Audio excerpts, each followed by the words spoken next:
Hello, everyone. So, as Lisa said, my paper this afternoon is about the German architect and theorist Walter Gropius and the British poet and critic Herbert, focusing on the intertextualities of their simultaneous books. The New Architecture and the Bauhaus, and Art and Industry.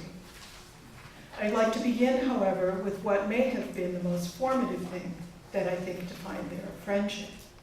Both were soldiers in World War I, part of a generation inextricably marked by war, full of disillusionment and deeply traumatized. Gropius's letters home detail his particular horror. He was mortared, shot, crashed in an airplane, patched up, and sent back to the front. He watched his comrades die and suffered from night terrors. At one point, he was buried under a collapsed building, the only one of his regiment to survive. His private photos include images of him convalescing, his head shaved for lice, as well as a photo of a battlefield with dead bodies strewn across the blasted landscape. For 4 years, he wrote, I have given my all to this insane war and have lost.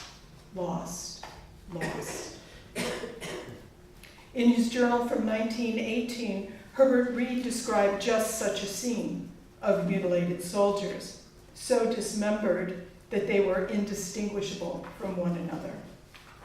Later, on the back of a postcard depicting his regiment, wrote the names of those few who had survived under the title, All That Was Left of Them. For his generation, quote, left the war as we entered it, dazed, indifferent, incapable of any creative action. Between us was a dark screen of horror and violation. We could only stand on one side, like exiles in a strange country, end quote. Reed tried for many years to write his way out of his trauma, as in his 1919 book, Naked Warriors. In anger, he wrote, we, who in manhood's dawn have been compelled to care not a damn for life or death, have now care less still for the conventions of glory and the intellectual apologies for what can never be to us other than a riot of ghastliness and horror. But he ends this passage with a call for a new, more natural, progressive way of living, so that, quote, our ethical age gives us duly an aesthetic sanction, end quote. Reed was soon drawn into the post-war circles of T.S. Eliot, Ezra Pound, Wyndham Lewis, Ben Nicholson, Barbara Hepworth, and others. He collaborated with a number of artists' associations and on shared publishing endeavors. He worked at the V&A, taught briefly at Edinburgh, and after that he returned to London. He wrote introductions, reviews, and criticisms to earn a living when he could. He tried to advance his career as a poet. In the 1920s and 30s, his life was entwined with literary, artistic, and architectural modernists. He curated, published, and promoted the work that reflected his aesthetic beliefs, what he called significant form. After the war, Gropius also worked with artists' groups and called for a new kind of world to emerge from the destruction. He led the Arbeitsrat für Kunst, a group of artists in Berlin, and in one of his most radical essays published in the 1919 Deutsche Revolutions Almanac, Gropius wrote, quote, we need a new collective spirituality for the whole nation. Capitalism and power politics have made our race creatively indolent, suffocating living art. The old spirit must be overthrown and recast in a new form.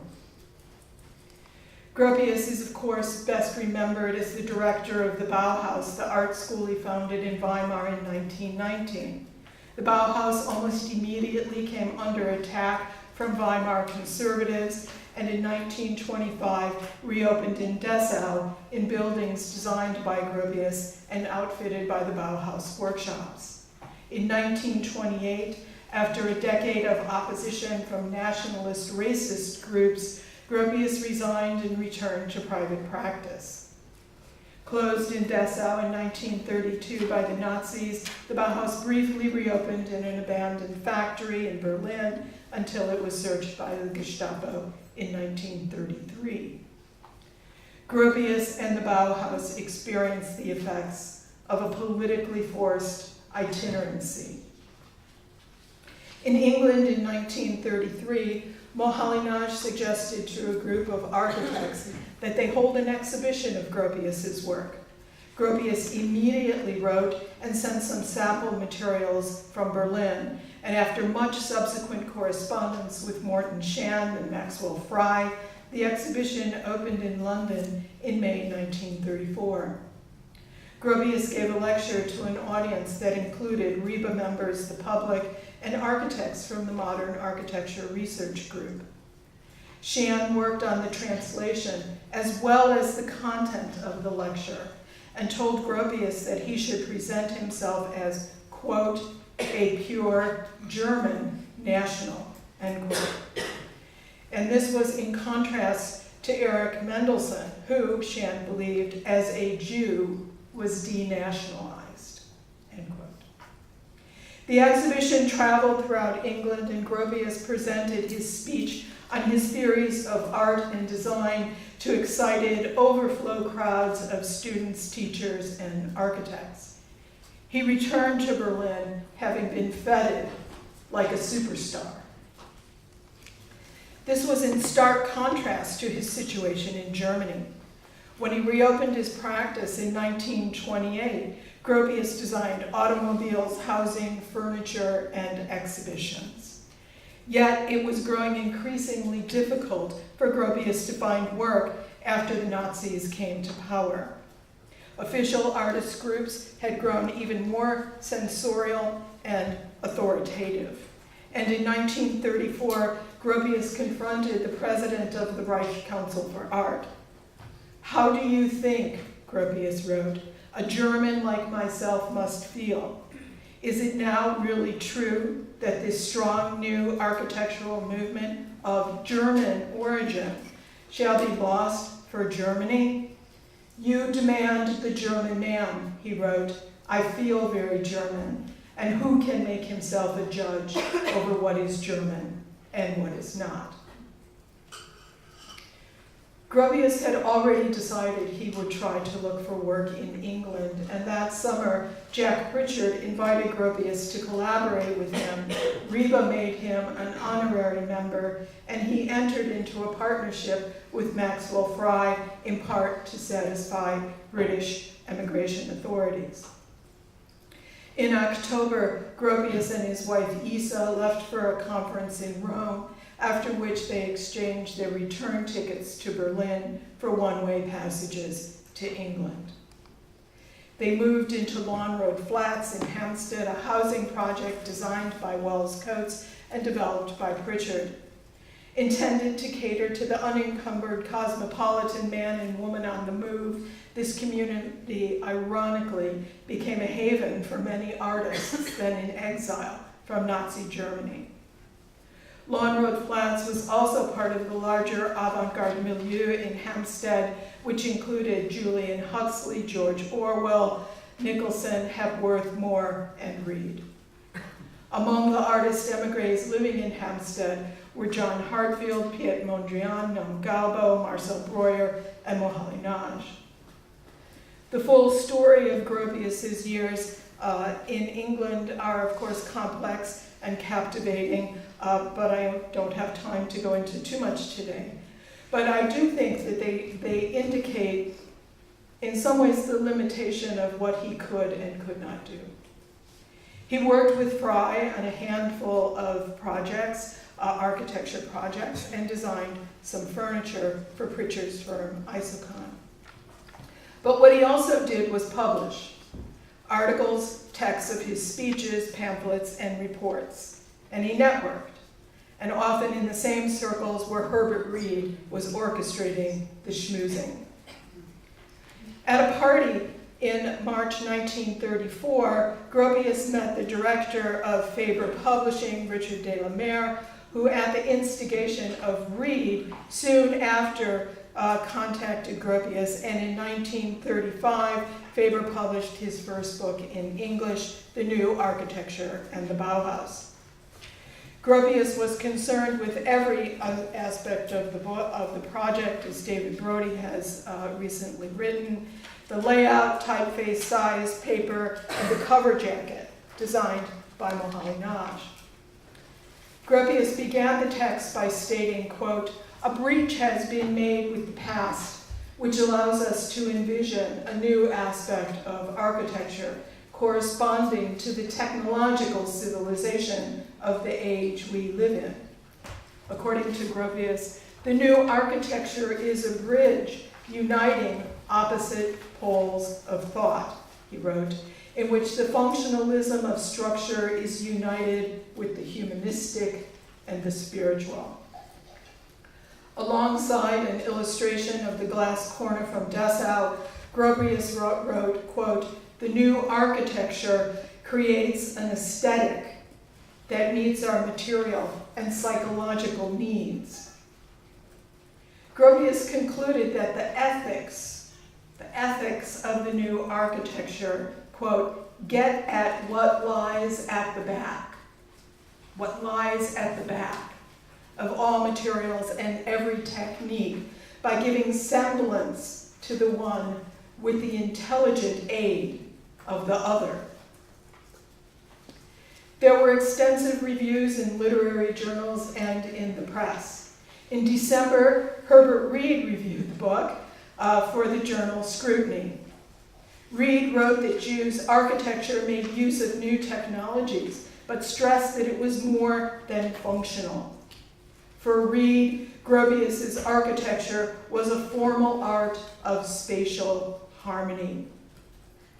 Reed focused on what he saw as the aesthetic significance of Gropius's work and made the claim that Gropius's Bauhaus changed the face of German, European, and American industry, influencing the look of design everywhere by introducing modern art into the equation.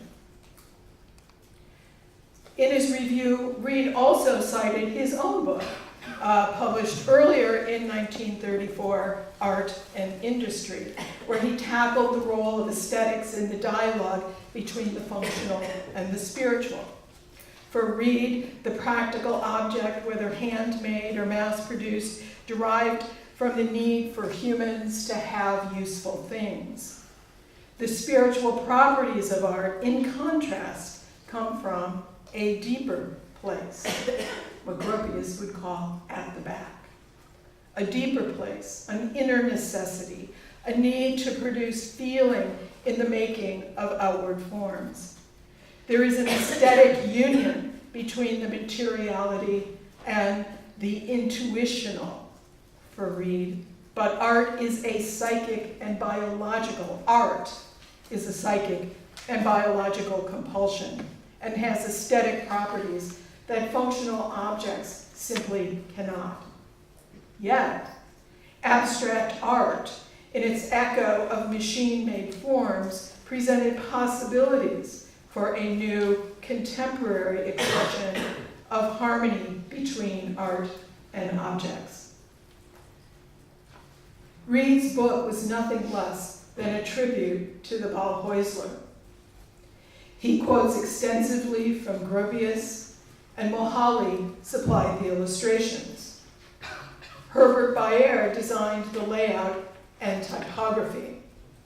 And as Robin Kinross has recently written, there were considerable challenges in making the book. Bayer was in Berlin. His English was horrible, and the press wanted serifs.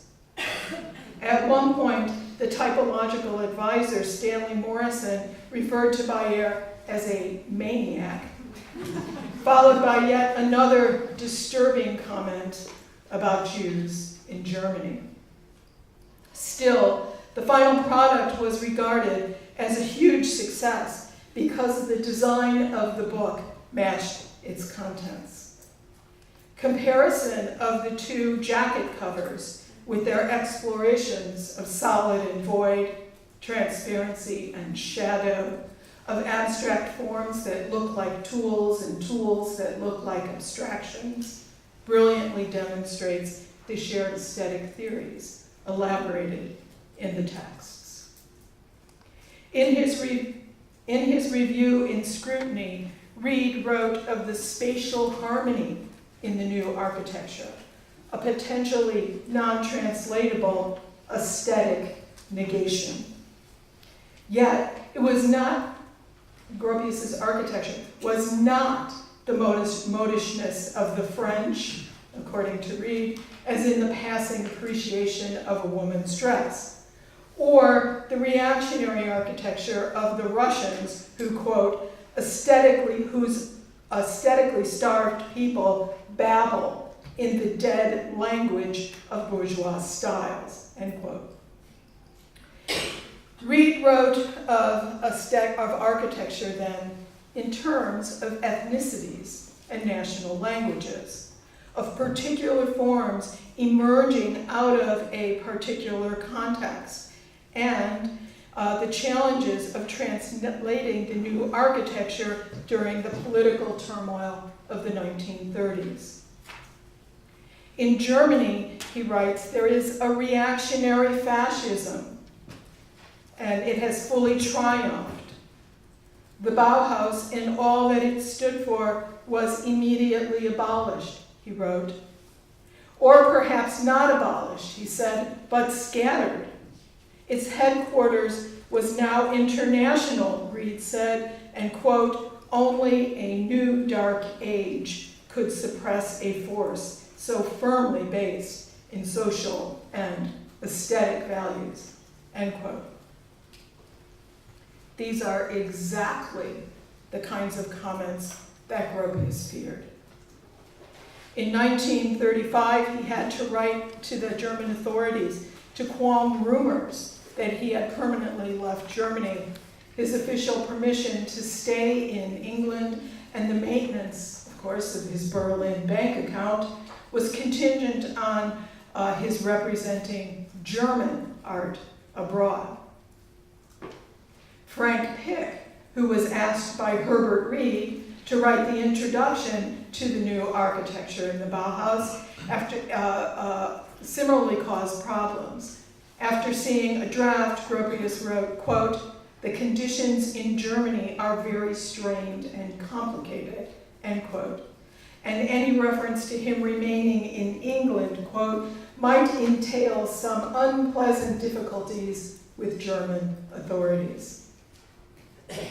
Referring to the Nazis, Gropius asked Pick to replace the word crisis with transition. So what then was the purpose of Gropius's book? In-house correspondence at Faber suggested that the book be considered a kind of propaganda. But directed at whom? And how does this fit into the larger culture of influential circles, translation, and reading?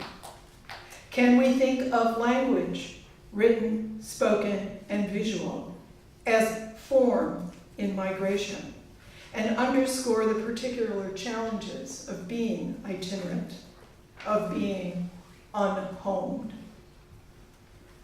Gropius struggled at times with translating his modernist architectural vocabulary in the context of building in Britain. Many of his projects with Fry fell through because of financial issues that arose from his insistence, his stubbornness about his work. When compared to his designs for the Bauhaus School in Dessau, one could reasonably wonder if what I think his greatest achievement in the UK Impington College reasonably wonder if it was a successful formal translation of the new architecture, even though the educational program was something he deeply understood. Perhaps his Levy House in London, here compared to the Dessau masters' houses, comes across as a more faithful adaptation. But is this what translation means? Ezra Pound wrote about the difficulties of translation and challenged the idea that the visual art of one country could be translated to that of another, asking us to imagine a Giotto fresco painted by Sir Joshua Reynolds. For Walter Benjamin, translation was not the simple transference of one meaning in one language into an approximate meaning in another language. Benjamin believed that translation exists in a conceptual space, somewhere between languages. An idea hovers in the connecting syntactical space between words. Can this hovering be compared to Gropius's suspended voids, to his untranslatable negations? For Benjamin, translation was a form that exposed the original not as a first text, but as meaning coming from a more mystical realm, an idea that always underwent transformation when it was turned into any language. Benjamin's approach was influenced by the German art historian Wilhelm Wöhringer, whose book Form in Gothic was also vital to the post-war culture of the medieval that inspired many of the artists and architects in Gropius's circle. Herbert Reed translated the first English version of Wöhringer's book in 1927. In his introduction, Reed outlines Wöhringer's concept of the Kunstwollen, or will to form, a concept Gropius knew well from his reading on art and empathy in the texts of Eloi Riegel, Theodor Lips, and Auguste Stendhal, all sources for Wöhringer. These complex interchanges matter because when Reed and Gropius called for new forms to emerge from the ashes of war, they were seeking to discover a contemporary Kunstwollen. They looked to an art that would emerge from and in turn affect mass production, an art that was visually abstract yet drawn from the machine. The will to form was part of their political convictions about the ability of art to transform society, an aesthetic power that both came from and in turn influenced a particular culture at a particular time. A dialectic in which art was neither purely spiritual or material, but the product of the exchange. In 1937, with another war looming, Gropius left England to join the architecture school at Harvard. The night before he departed, there was a farewell dinner at the Trocadero. Moholy-Nagy, as we've determined, designed the beautiful bill of fare. The food was elegant, the wine flowed, and cigars were smoked. Everyone who was anyone was there. Wells Coates, Geoffrey Faber, Ernst Freud, Maxwell Fry, Julian Huxley, Moholy-Nagy, Henry Moore, Henry Morris, Nicholas Pevsner, Jack Pritchard, H.G. Well, and about 80 other important people. And of course, Herbert Reed, who spoke right before Gropius. For decades, their lives continued to overlap. Gropius mounted his exhibition on the Bauhaus at the Museum of Modern Art in 1938, and Reed helped to curate the exhibition Britain at War for MoMA 3 years later. Beginning in the 1940s, both began to explore Gestalt theories and the science of perception, although as amateurs, I think, would be the word to use. Both worked against nuclear war, like Kokoschka, we've learned, and were also involved with UNESCO. Gropius made the journey to Britain from Germany to Britain many times. In 1947, after his return visit to a bombed-out Berlin, and again in 1956 to receive the Goethe Prize in Hamburg and the Reba Gold Medal. Trips by Reed to the US began in 1946. He was the Charles Eliot Norton Lecturer at Harvard in 1953, one of his many teaching and speaking appointments in the United States. Reed went again to Harvard for a poetry reading in 1967, shortly before both he and Gropius died in 1968 and 69, respectively. In a memorial essay, Gropius referred to Reed as a kindred soul and outlined the ideas they shared. That thought can be expressed through form, but it will sometimes be conscious and sometimes unconscious.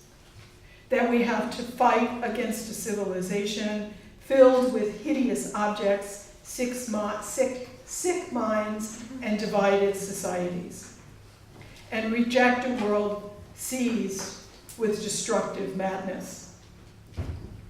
Gropius declared that Reed's courage, and I like that word, courage, lie in his convictions that, quote, we must unite man with nature and nation with nation, end quote. A sentiment that we all might aspire towards today in our troubled world. Thank you.